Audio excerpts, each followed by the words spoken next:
It's Love and Hip Hop New York, Season 4, Episode 11, titled Put a Ring on It. This is the Meat Magazine review, recap, and opinion.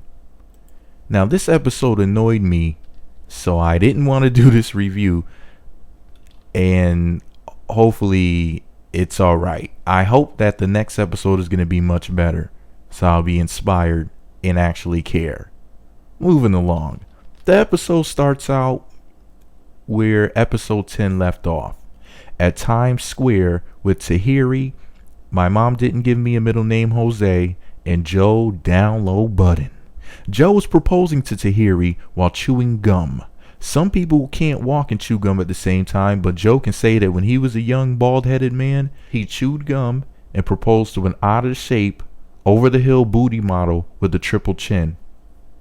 Despite persistent begging from Tahiri for Joe to not poop the question, he went ahead and asked her to marry him anyway. And she let him know that she trusts him as far as she can throw him, with Saigon's little ass arms, which ain't much of nowhere. Joe lets Tahiri know that he tried. He did his part, yada yada yada. In other words, he's trying to make her feel as if it's her fault that things didn't work out. And even though she technically did not utter the word no, he accepted her "I don't trust you" speech as a no. In our next scene, we visit OK Cigars in Soho, New York City. Peter, a man who survives on eating nothing but pussy, and his little bite-sized friend Saigon are meeting up outside of a cigar shop on a bench. The two idiots are catching up on what has been going on in their lives recently, such as Tara showing up at the club dressed like Miley Cyrus's stunt woman and prancing around with her new sex toy, Aaron, and Saigon out of nowhere asks Peter about Amina Butterfly's sex game. And I can tell you this for sure, that chick fucks and sucks like a porn star. Well, you never tell a male friend something like that. So Peter plays it off and tells Saigon that in so many words that the sex is fine. I for one know that fine is code word for she gets down like Katja Kassine or Sasha Grey. Seeing that Peter didn't take the bait for Saigon's intrusive question, Saigon attempts to lighten up the conversation with some old bullshit about Germans making good porn and to look up GGG or German Goo Girls if he doesn't believe him.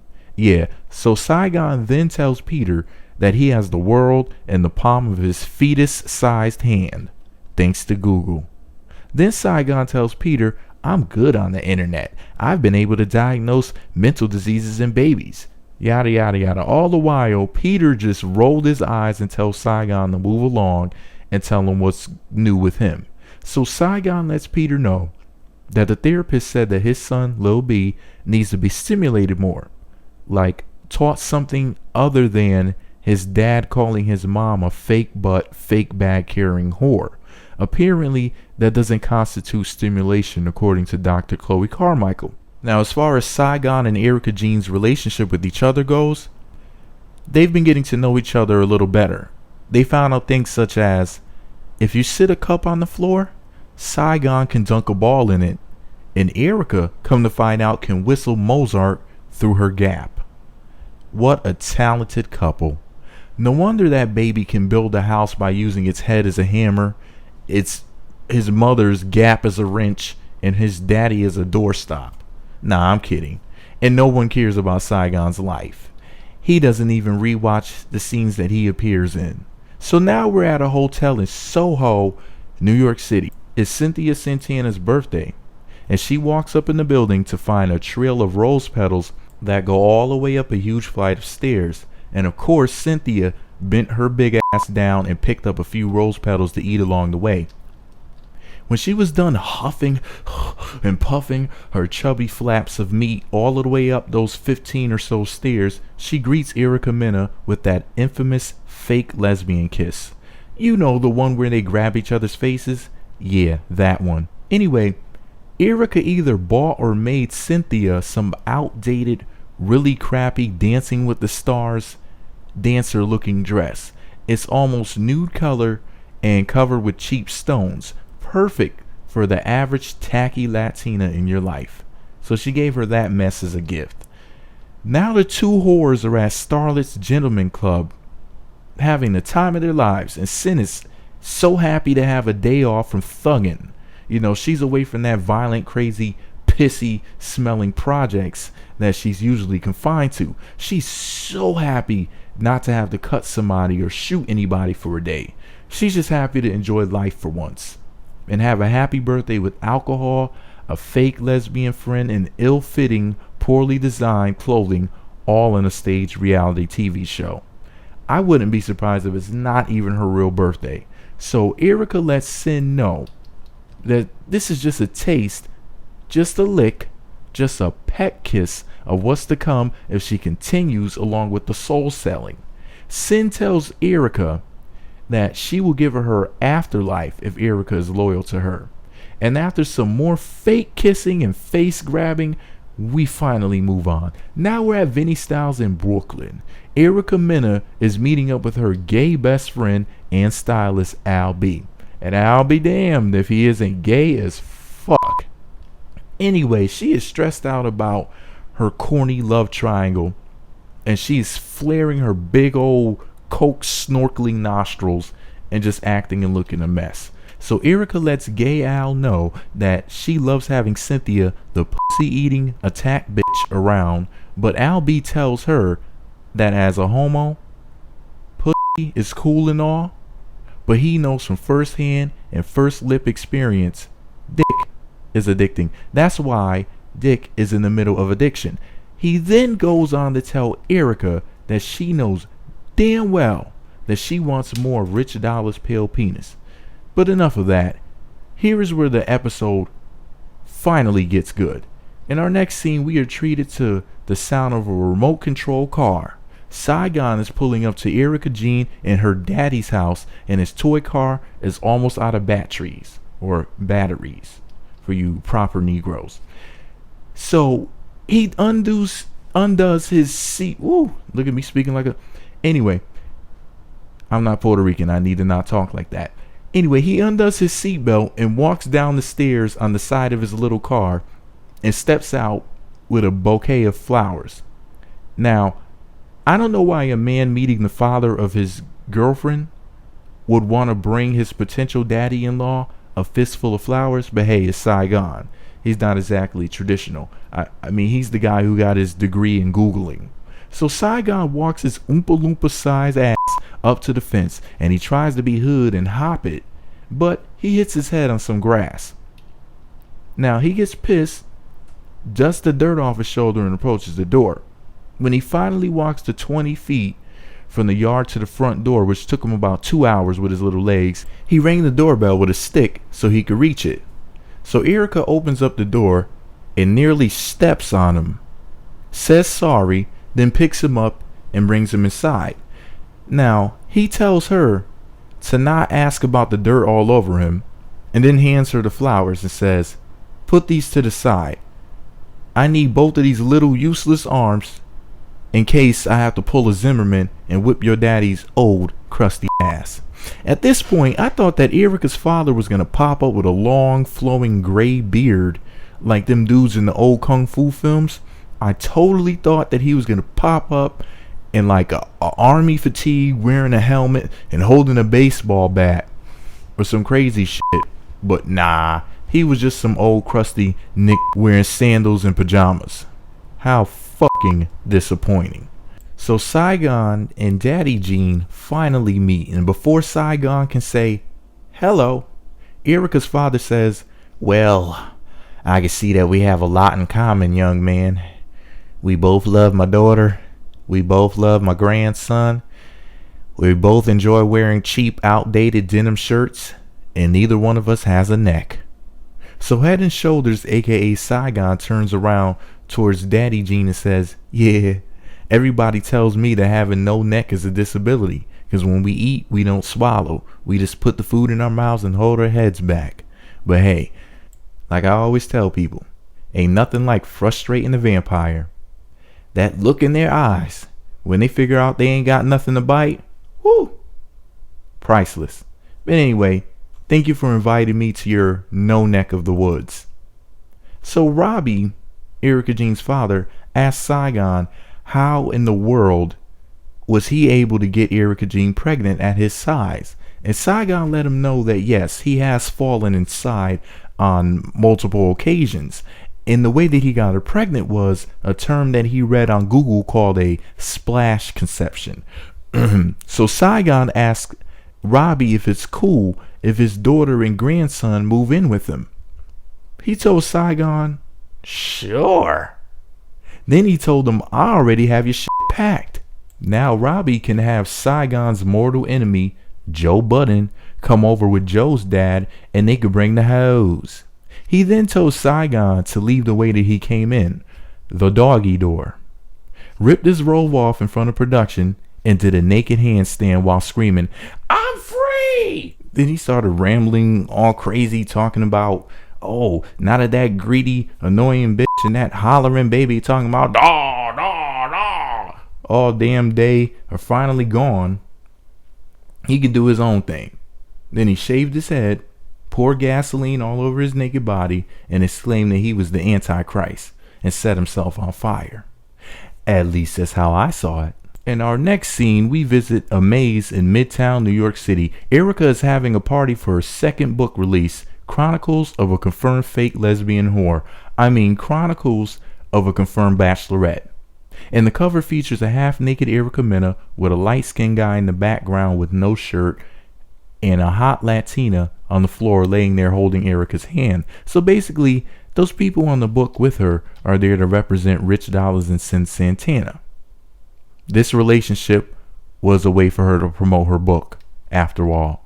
So anyway, Rashida is throwing this get-together, this party of sorts, and with her violent, bouncer-cutting, credit card number stealing, scamming, ultra grimy past, this won't turn out too well. Wherever Rashida goes, weave, the scent of food, and drama follows. Anyway, Rich shows up because there's free drinks. You see, Rich is such an alcoholic that he can smell the alcohol in mouthwash with the cap on. So Erica, whose lips look like a crusty old woman's vagina, lets Rich know that he was foul for leaving her in the restaurant crying like a baby the other day. And basically, she needs him to kiss her ass so she'll stop playing hard to get and stop humping her stuffed animal, aka Cynthia, because she's feeling Rich more than she's feeling Sin, because latex dick is making her chafe down there. And then she goes into this total BS speech where she is calling herself getting on Rich's good side. She starts telling Rich what she thinks that Rich wants to hear. And with that said, I'm calling a timeout. Women, when you were dealing with a man, always tell him the truth, the whole truth and nothing but the truth. You see, women like to be lied to, not men. Women are delusional and not want to be told that they look fat or they look ridiculous and whatnot. Men, on the other hand, are attracted to honesty. The way to a woman's heart and vagina is through deception, not a man's. And I know that easily more than half of the women that read my blog and watch my videos won't take what I just said seriously, and will tell themselves that they just need to become better liars, and that's not the way to do things.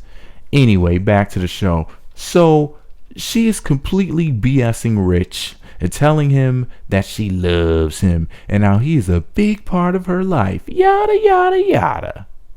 Erica is being extremely flirtatious and disrespectful, and this right here, women, is why men don't want their woman to have any contact with their ex. Anyway, Sin walks up with perfect timing to catch Erica acting like herself, a slut. And Cynthia's all like, damn, I might be chubby as hell and insecure as fuck, but I didn't come here to see the two of y'all acting like a couple. And Sin lets Rich know that she wants to sit down and talk with him. At first, Rich was reluctant as he made the infamous Jay-Z stink face, but he agrees to talk with Cynthia. And Cynthia lets Rich know that him kissing with Erica Mena was corny. Yada yada yada. The bitch said corny too many times to count. Rich just sat there looking drunk and crazy because he wanted to say that Latinas are dumb and have small vocabularies. So instead of sounding like a racist, he just bit his tongue. So Erica pops up and plops her fake ass down in between these two. If Cynthia lets the C word out again, no, not Chipotle. She said corny again. I am not sure whether or not Richard was called corny when he was a child, but at this point, he has had enough and dude just flips the fuck out. He went off on Sin. He told her that she was fat, retarded, and a cokehead. I'm shitting you. He told her that she was a bird, a mail order bride, and that he lent Erica to her. Now, most viewers probably didn't notice this little trick question that Cynthia threw in there. She asked Rich whether or not he was trying to hurt her feeling. Now, most people probably thought that she said feelings with an S, but she didn't. She said feeling. She has one feeling, and that's the feeling of being full after eating all of that food and puss. At this point, Erica's fed up, so she told Rich to just leave. And when Rich gets up and walks out of the club, Erica follows him. And they're talking, and out of nowhere, Rich just jumps on Erica like a hungry lion and starts kissing all over her. Now, I've never seen a man kiss rape a woman before, but I guess Rich is an innovator. I never saw anything like that before, and I never want to see anything like that again. In our next scene, Joe Budden hops off a New Jersey transit bus to visit his mother, Faye, at her apartment in Jersey City, New Jersey. And Faye has on the ugliest pink glasses of all time. But I'll get back to her appearance in a later scene. Joe tells Faye that basically Tahiri said no to marrying him and that her words and actions don't match. And I feel bad for Budden. I can tell you this, Tahiri found a new guy, possibly at her movie shooting, and she just didn't tell Joe yet. Watch her pop up with some sucker, probably another sissy, in season 5. So now we're at Vela at the Upper East Side of New York City.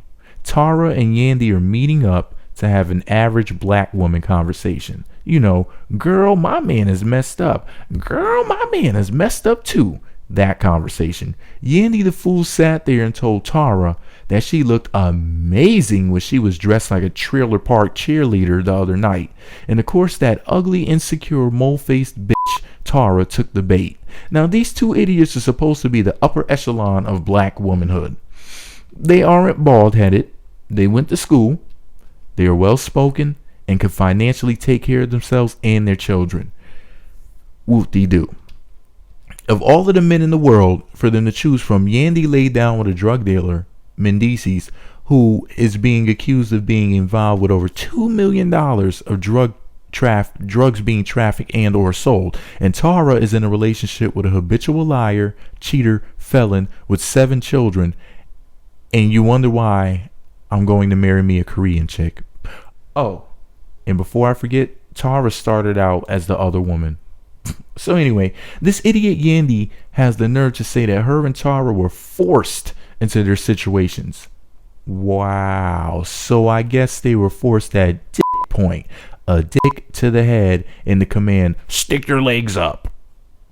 Then Yandy the retard took her stupidity to a whole new level when she said that their men have made them the women that they have become. You know, statistics. So in a nutshell, Yandy admitted to the world that stupid black women like her, that like no good men, choose to be with these men because it's some sort of competition to see how much unnecessary punishment a bitch can endure. It's like the Special Olympics for hair hats. It's like getting your clip pierced and putting a lighter to the metal in your crotch. Anyway, then she starts talking that stupid strong woman shit. I about fucking farted all over myself. Basically, these two crazy bitches think that they are the hero if they're in a relationship with a loser, because the credit from raising a grown baby man, taking care of the children, all while having a job, will go to them. And if they were with a decent man, he would steal her glory. So she can't be with a decent man because being with the shitty one opens up the door for them to receive credit for saving the day and being super bitch. Wow. These are some twisted whores. Anyway, we'll leave that depressing scene. that made me feel sick and kind of pissed off at the same time to see pure comedy, my favorite superhero show, Midget Man and the Gappinator.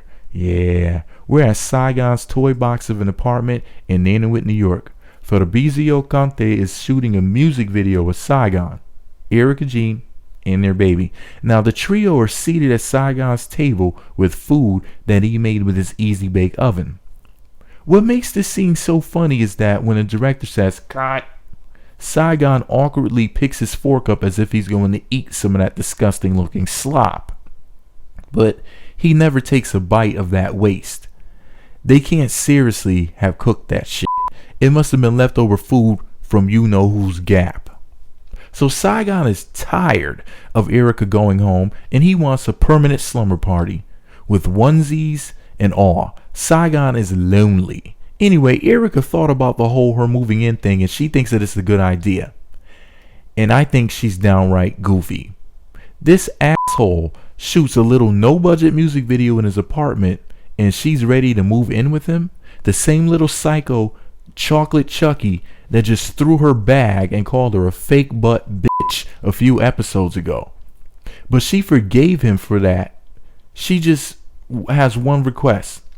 No more women. Saigon replies by saying that he'd rather have a family than have some ass. Then he says some bullshit about wanting his child to have a better life than he did. You know, growing up a little person with no parents to boot. And Erica just rolls her eyes in the air and says, "Aw," to what he's saying. And this is why I'll be marrying an Asian woman. See, these black chicks don't give a fuck about us. She was just like, yeah, no one cares, Saigon. That was her reaction to when he was speaking to her. Anyway, so now Saigon and Erica Jean are together in a committed relationship. And Saigon says something that will go over most people's heads. He said that he was in 2 relationships and he did not cheat. Wow. So does that mean he was in 2 relationships his whole lifetime? Or was he in a relationship with both of the mothers of his children that are 1 month apart at the same time?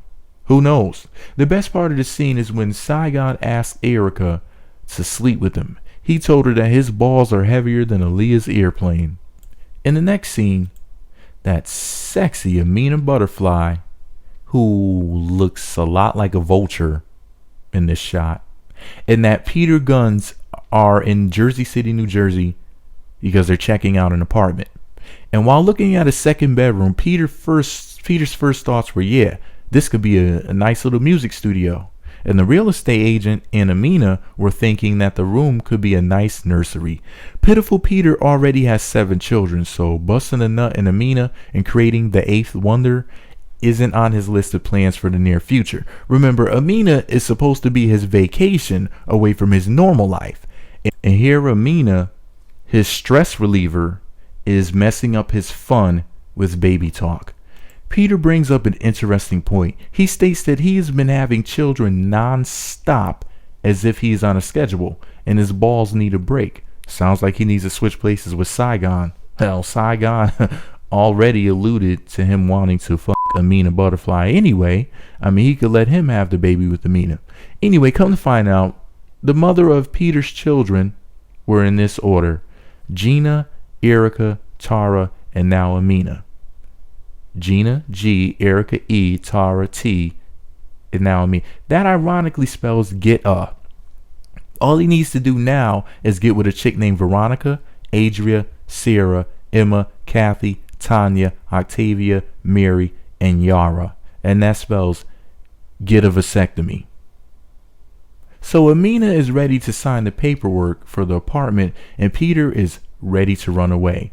Peter is allegedly team no more babies for now. Well, Peter, do yourself a favor and get the snip. In the next scene, after about a week after Joe Budden's failure of failure of a marriage proposal, Tahiri visits Joe's mother, Faye, at her little cramped apartment in the projects. She's sitting on this nasty booger green couch, and that thing looks like baby shit mixed with mustard. It really has to be the nastiest looking couch of all time. Joe Budden really needs to spring for a couch for his mother for Christmas. I mean, come on. And Tahiri has in this ridiculous head wrap looking like a ghetto version of Arabian Nights. She look like a genie in a 40 bottle. Anyway, Faye has on a very interesting sweater. It's pink and nasty and itchy looking, but I go light on Faye because she hasn't ticked me off yet. So I'll be nice with my critiques about her ugly sweater and them snakes sitting on her head that she calls braids. Anyway, Faye is basically trying to psychologically manipulate Tahiri into rethinking the no that she gave Joe Budden about marriage. So you want to make this chick feel guilty, Faye. It's not like Tahiri is a good catch or anything.